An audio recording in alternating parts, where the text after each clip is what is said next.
Hello students, this is our 14th chapter, Ecosystem and Energy Flow. In the previous part of the chapter, we studied and completed all about carbon cycle. We studied what is zinc, we studied the element carbon is a part of seawater, the atmosphere, rocks, as well as soil, coal, limestone, etc. We studied some points related to carbon. Then, in this part, lastly, we studied that entire carbon cycle is run by the very basic processes, that is photosynthesis, respiration, decomposition, sedimentation, and combustion. So, now in this part of the video, we will study and start with a very new topic, that is phosphorus cycle. This both the cycle, carbon cycle and phosphorus cycle, both are equally important. So let's study what is phosphorus cycle. Cyclic movement of phosphorus through hydrosphere, lithosphere and biosphere constitute phosphorus cycle. Cyclic movement of phosphorus through hydrosphere, lithosphere and then biosphere, ये तीनों spheres के part का cyclic movement एक total constitute करता है हमारा phosphorus cycle. Phosphorus is a major constituent of biological membranes, nucleic acids and cellular energy transfer system. Underline this point students. Phosphorus जो है वो मेजर कॉन्स्टिट्यूट है हमारा बायोलॉजिकल मेम्ब्रेन का, न्यूक्लिक एसिड का, सेलुलर एनर्जी ट्रांसफ़र सिस्टम का. Also underline the main definition of phosphorus, that is cyclic movement of phosphorus through hydrosphere, lithosphere and biosphere constituent phosphorus cycle. Then many animals also need large quantity of this element. बहुत सारे animals को phosphorus का large quantity चाहिए होता है to make shells, bones, hooves and teeth. Make shells, bones, hooves and teeth. Then moving to the next slide. The natural reservoir of phosphorus is rock.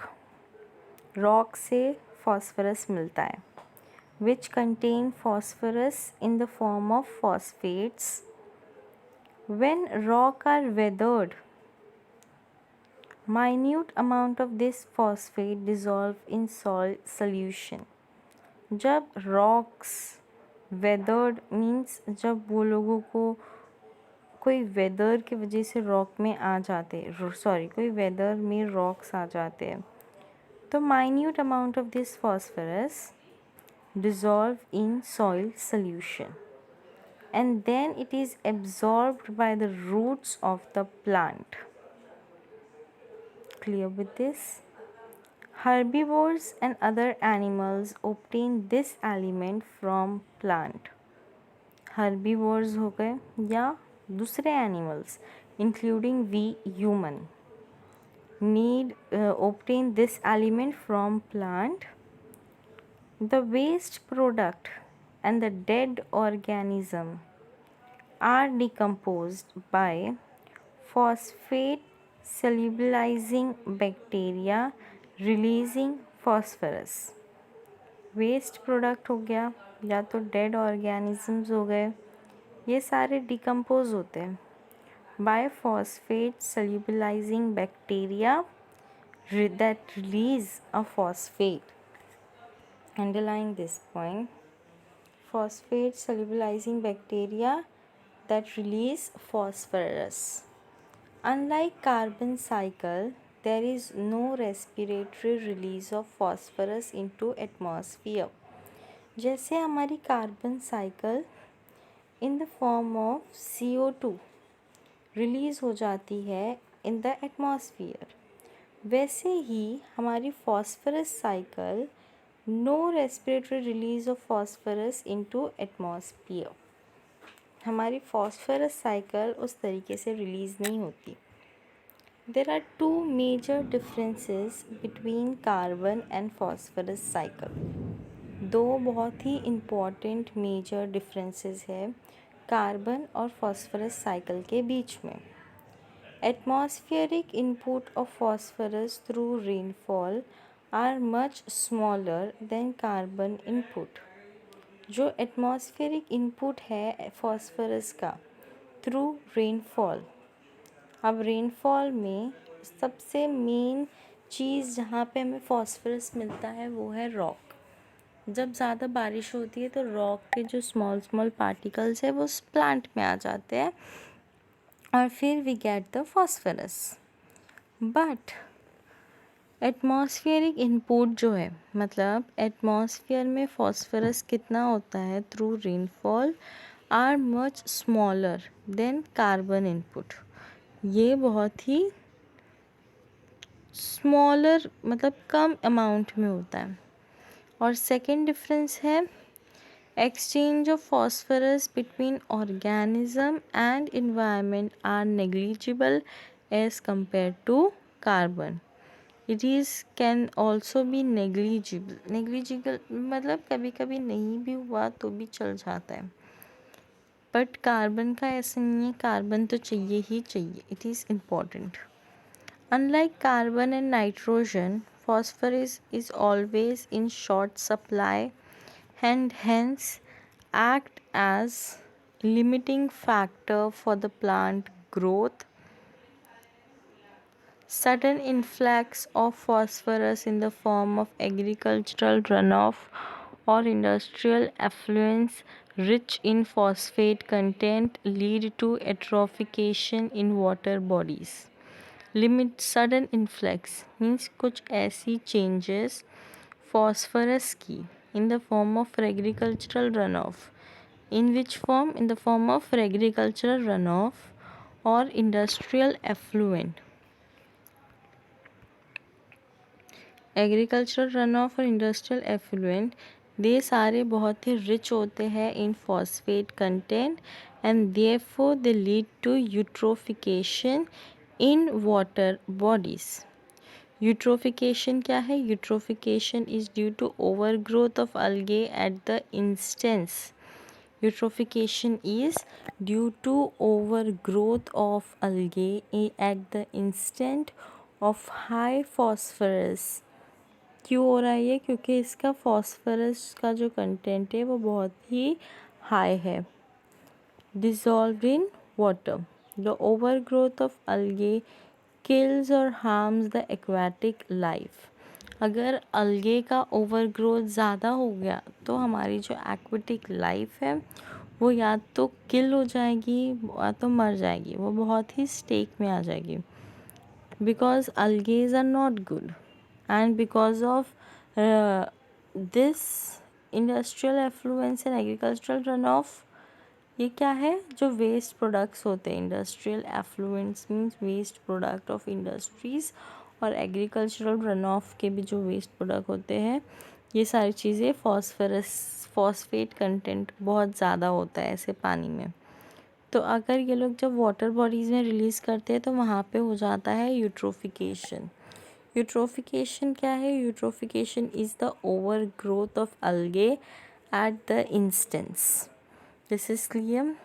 But अगर over growth of algae ज़्यादा बढ़ गई, मतलब abnormally increase हो गई, then there it will kill और harm the aquatic life. तो वहाँ पे वो हमारी एक्वेटिक लाइफ को किल भी कर सकती है और हार्म भी कर सकती है. Moving to the next slide. ये है हमारी phosphorus cycle. Then this is the phosphorus cycle students. See when weathered environment हो गया, मतलब बारिश हो रही है, रेन, तो वो रेन मिल रही है प्लांट्स को as well as to this rocks. ये रॉक्स में होता है हमारा फॉस्फोरस। अब इसके मेथड से क्या हो रहा है, ये फॉस्फेट जा रहा है सॉइल में, सॉइल में जा रहा है, सॉइल से जा रहा है प्लांट में, मशरूम्स में, प्लांट से जा रहा है एनिमल्स में, यहाँ पे डिकम्पोजर्स है, डिकम्पोजर्स में जा रहा है। तो ये एक साइकिल हो गई। फिर ये फॉस्फेट जो सॉइल में है, ये जब पानी में गया तो सेडिमेंटेशन हुआ, जो न्यू रॉक्स है उनका बहुत ज़्यादा फॉस्फोरस होगा, तो यही होगा, सेडिमेंटेशन होगा।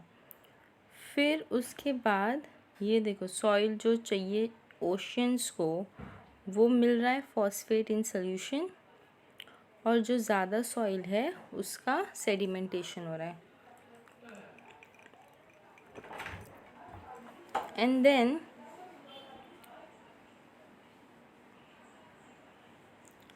here it goes to the runoff. ये runoff is of industrial runoff, weathering of phosphate from rocks, and then geological uplifting. So here I have explained you that how this phosphorus cycle works from rain to soil, that is rocks, and then how in soil, then from soil how it goes to plants, then water, and then geological uplifting, etc. Moving to the next slide. Now we will study the next topic, that is geological succession. Now, geological succession. What is succession? It is a spatial pattern which occurs over the time. Time is a crucial factor for all of us, not for one. Time is very crucial. The ecosystem is occupied by the pioneer species. बहुत सारे species हैं हमारे ecosystem में, अलग अलग type के species हैं। तो for all that to occupy, time is always crucial. As time passes, species diversity increases, giving way to more complex organism. जैसे ही टाइम पास होता है तो स्पीशीज़ की डाइवर्सिटी, मतलब उनका ग्रोथ भी इंक्रीज़ हो रहा है, and that is giving way to more complex organisms, to more complex organism. Why they are complex? Because of the weather, they will have the capacity to deal with different kind of weather, environment. They have the capability to deal with different type of organism. So that's the reason they are more complex organism, and obviously there will be some kind of mutations also. Moving to the next slide. Eventually it leads to climax community. It leads to climax community. Climax community does not evolve further.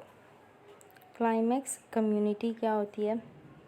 एक ऐसी community जो बहुत ज़्यादा complicated हो, climax हो. It leads to climax community. What leads to climax community? This complex organism leads to climax community. Climax community does not evolve further. The gradual and predictable change in the species composition of a given area is called ecological succession. इसी को हम लोग ecological succession बोलते हैं. Gradual and predictable change. Gradual मतलब थोड़ा थोड़ा करके चेंज हो रहा है. प्रेडिक्टेबल मतलब हम लोग प्रेडिक्ट कर सकते हैं कि अब इसके बाद ये होगा, इसके बाद ये होगा. Predictable change in the species composition. In what? In the species composition of a given area is called ecological succession. The change is sequential. Sequential मतलब sequence में होगा 1, 2, 3, 4. That's the reason they are called as gradual and predictable. Now this change is sequential and environmentally regulated. हमारा पूरा environment उसे regulate करेगा. Process of succession involves sequential step. अब ये जो process है succession की, it involves sequential steps like nudation, invasion, accesses, aggregation, competition and coaction, reaction and stabilization. सारी चीज़ें ये सक्सेशन में होगी. As we studied that the process of succession involves sequential steps, जो गए nudation, invasion, accesses, aggregation, competition and coaction, reaction and stabilization. So we will study each and every step deeply one by one. But first let's see what it is written down. During succession, some species colonize an area and their population become more numerous. Succession के time पे कुछ species अपनी area को colonise कर लेते हैं. मतलब ये लोग यहीं रहेंगे, उनके पॉपुलेशन को कॉलोनाइज़ कर लेते हैं and become more numerous. Various population of other species decline and even disappear. तो अब जो दूसरों की पॉपुलेशन होती है, अगर एक स्पीशीज़ ऐसे कर लिया, अपनी एरिया को कॉलोनाइज़ कर लिया, तो उसके वजह से ऑब्वियसली दूसरे स्पीशीज़ की पॉपुलेशन कम हो जाएगी. एंड इवन समटाइम्स ऐसे होता है कि वो लोग डिसअपियर हो जाते हैं. The entire sequence of communities that successively change in a given area constitute what is called sere. Seri bolo, ser bolo, that's everyone have its own pronunciation. The entire sequence of communities, ये पूरा community का जो sequence है, that successively change in a given area constitute what is called sere.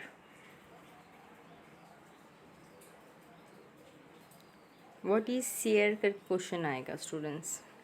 Alternatively, it is an entire gradient of organism from prenatal stage to climax stage. अब ये prenatal stage और climax stage क्या है, we will going to study deeply in the next videos.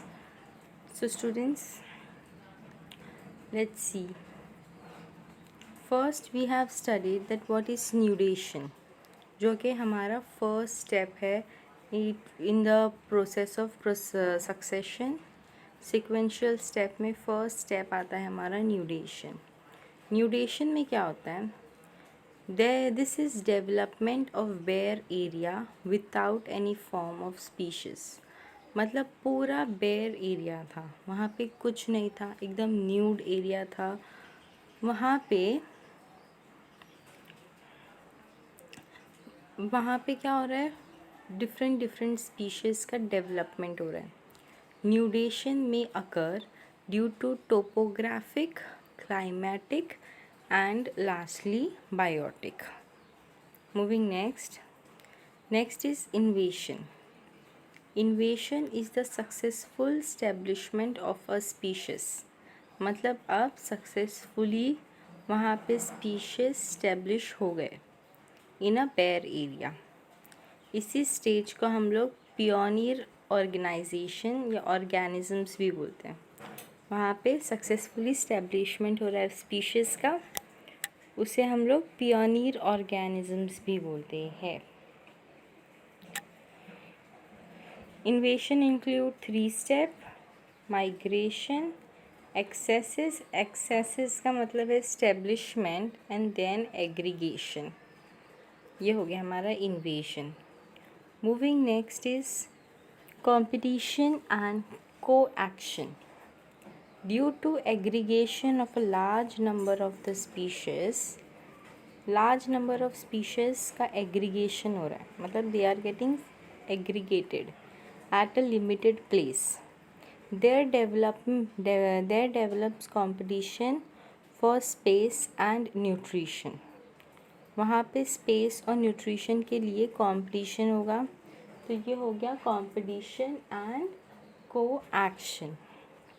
ये तो first वाला हो गया कंपटीशन। अब कोएक्शन क्या है? Individual of a species affect each others life in various way, this is called coaction. अगर एक इंडिविजुअल कोई स्पीशीज़ के एक दूसरे की लाइफ को हार्म कर रहे या अफेक्ट कर रहे तो उसे हम लोग बोलेंगे कोएक्शन। तो फर्स्ट था competition, second was coaction. Moving next is reaction. Reaction include mechanism of the modification of the environment through the influence of living organism on it. Reaction include mechanism of the modification of the environment का modification through the influence of living organism. Environment का modification हो रहा है just because that environment is in the influence, वो influence में है वहाँ के living organisms की. Due to this very significant stage, बहुत ही important stage, changes takes place in soil, water, light condition, temperature, etc. of the environment. As a result of reaction, the environment is modified and become unsuitable for the existing community, which sooner or later is replaced by another community. इसके वजह से क्या होता है, जो environment है वो पूरा का पूरा modify हो गया and it becomes suitable for the existing community. जो community वहाँ पे पहले से है उनके लिए वो suitable है. It is not suitable, which sooner or later is replaced by another community, जिसे हम लोग सेरल community बोलते हैं. Then coming to the next slide, next है stabilization. Stabilization को ही हम लोग climax बोलते हैं. The final stage of succession is called the climax community. जब अब succession का final stage आ गया तो यहाँ पे आ गया हमारा climax community. The final community is not replaced and is known as climax community and the stage as climax stage. Clear with this all the points. Next, ये है example of ecological succession. Exposed rocks, lichens and mosses, small herbs and shrubs, health mart, jack pine, black crew and aspen, सबके अपने अपने ecosystem है. इसे बताने का मतलब ये है that everyone is having its own ecosystem according to their convenience. यहाँ पे हर एक फील्ड में, हर एक एक्सपोज्ड रॉक्स में, लीचेंस मॉसेस में, शब्स में, जैक पाइन्स में, बाल्सन में, सब में अलग अलग सक्सेशन के स्टेजेस हुए हैं जो कि सिक्वेंशियली हुए हैं. देन स्टूडेंट्स, सेरल कम्युनिटीज़ क्या होती है अभी हम लोग को पता चल गया. In the successive cereal stage there is a change in the diversity of species of organism. वहाँ पे क्या है? There is a change. There is a several change in the diversity of species of organism, increase in the number of species and organism, as well as an increase in the total biomass. The present day community in the world have come to be. ये जो present day community है हमारे world में have come to be because of succession that has occurred over million of years since life started on earth. Succession is hence a process that starts when no living organism was present before. जब कोई भी living organism present नहीं था तब succession का process start हुआ. Like on a newly formed volcanic island this is called primary succession. जैसे एक नया वल्केनो के लिए लैंड बनी है, खाली आइलैंड बना है, खाली वल्केनो भी नहीं बना, सिर्फ आइलैंड बना है. वैसे ही सक्सेशन की प्रोसेस की स्टार्ट होती है जब no living organism will present. यहाँ पे हम लोग उसको प्राइमरी सक्सेशन बोलते हैं. मूविंग फॉरवर्ड, अब एक other examples of areas where primary succession occur are newly cold lava, rocks, newly created ponds और रिजर्वायर. एकदम कूल लावा बना है, रॉक्स बने हैं, न्यूली क्रिएटेड पॉन्ड है या रिजर्वायर है. The establishment of new biotic community is generally very slow. कोई भी न्यू जगह पे स्टार्ट करना, वो भी पूरे ऑर्गेनिज्म के साथ, बहुत ही स्लो प्रोसेस है. Before a biotic community of diverse organism, biotic community से पहले, before biotic community of diverse organism can become established, there must be soil. Depending mostly on the climate, it takes natural processes. अगर climate पे based रहेंगे तो it will always take natural processes. Several hundred to several thousand years to produce fertile soil on bare rock. बहुत ज़्यादा 100 of years और thousands of years लग जाएंगे अगर एकदम क्लाइमेट पे डिपेंड होके रहेंगे तो इसीलिए आर्टिफिशियल चीज़ें यूज़ करते हैं. अगर क्लाइमेट पे ही हम लोग डिपेंड होके बैठते हैं तो सेवरल 100 ईयर्स और सेवरल 1000 ईयर्स लग जाते फर्टाइल सॉइल को बनने में from bare rock. Moving to the next slide.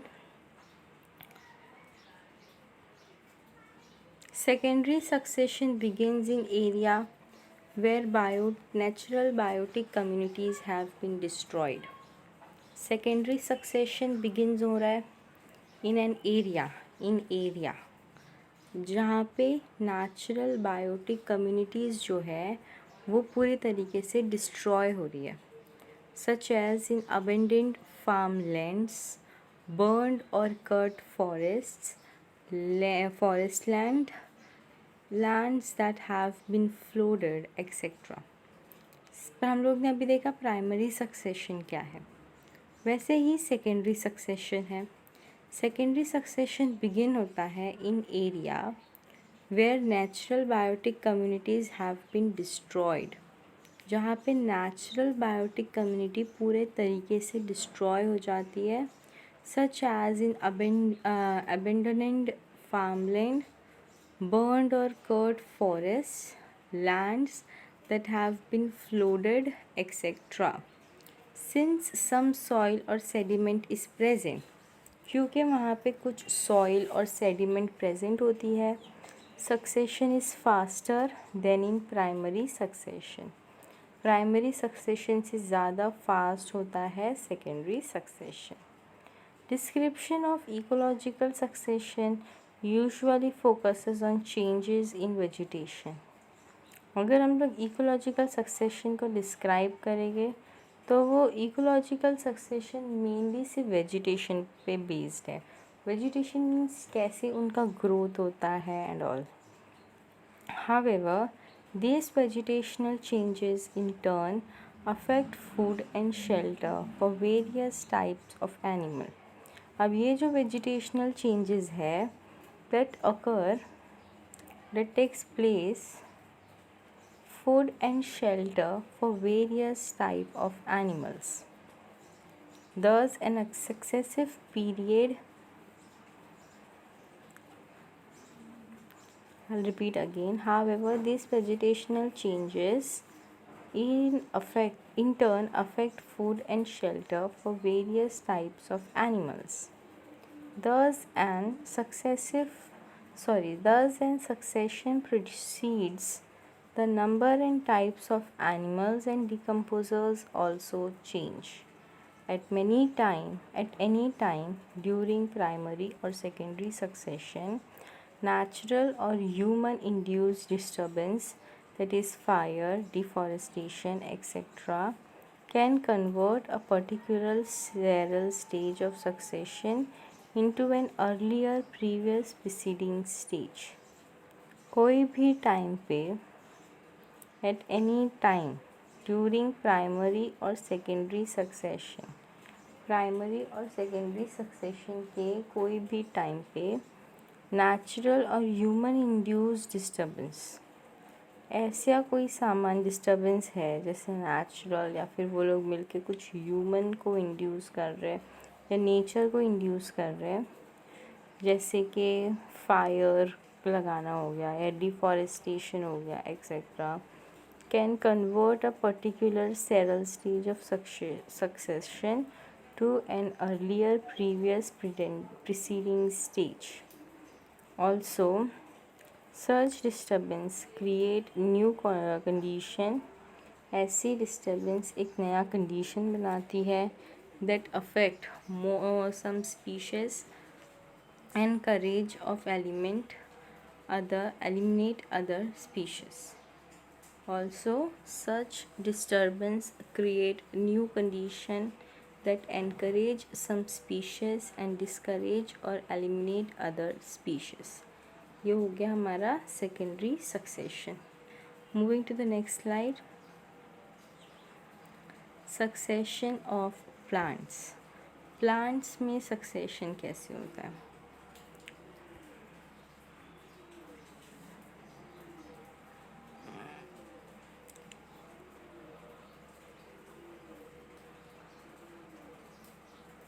Based on the nature of the habitat, whether it is water or very wetland area or it is on very dry area, succession of plant is called hydrac, that is hydroseer, or xerac, that is called xeroseer respectively. Habitat के ऊपर based, पानी हो या कुछ भी हो, habitat के 3 divisions हैं. Hierarchy means hydrosere, xerarch means xerosere and respectively. Hierarchy succession takes place in water areas and the successional series progresses from hydric to the Mesiac condition. As against this, xerac succession takes place in dry area and the series progress from xeric to Mesic condition. Here, both hydrarch and xerac succession lead to medium water condition, that is Mesic, neither too dry or xeric nor too wet. ये हो गया hydric. Clear with the point? Hydrarch succession और xerac succession क्या है? हाइड्रैक succession पानी में होता है, जबकि xerarch succession progress from hydrarch to the mesic condition. फिर जैसे जैसे हम लोग बढ़ते हैं तो xerarch succession takes place in dress area and the series pathogen from xeric to Mesic Meso condition, hence both hydrac and xerac succession, lead to medium water condition, that is mesiac, neither too dry